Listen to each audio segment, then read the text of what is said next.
সেই Mughal two Google যুগ পর্যন্ত ননদ ভাবির কখনো বন্ধুত্ব হয় না। ননদ ভাবির বন্ধুত্ব হবে এরকম একটা শর্টকাট টিপস আমি দিচ্ছি, তোমরা লিখে নাও।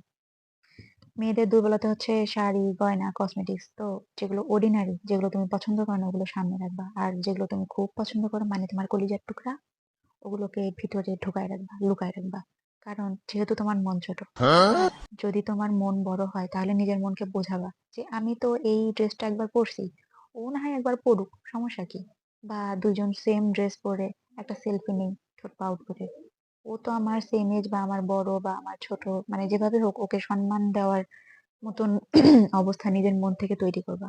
আর যদি সেটা করতে না পারো, ভাই হাজারো হোক ননদ, ওর কমপ্লেন কারো কাছে দেওয়া যাবে না। তুমি জাস্ট লুকায় থাকবা, নিজেই নিজেকে সামলে রাখবা, আর মন ছোট থাকলে সব জিনিস লুকায় রাখবা।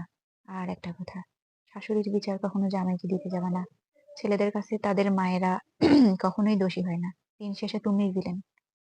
এজন্য সবসময় নিজেকে সেফ জোনে রাখবা। আর জামাই বেটা সারাদিন খেটে খুটে আসে, ওর কাছে তো অন্য দুর্নাম করার কোনো টাইমই নেই। ওকে জাস্ট ফিল করাবা যে ওকে জাস্ট ফিল করাবা যে তোমার মধ্যে আরো দুইজনের ভালোবাসার শূন্যতা অনুভব করতেছে। ও কিভাবে ফিল করবে এটা ওর ব্যাপার।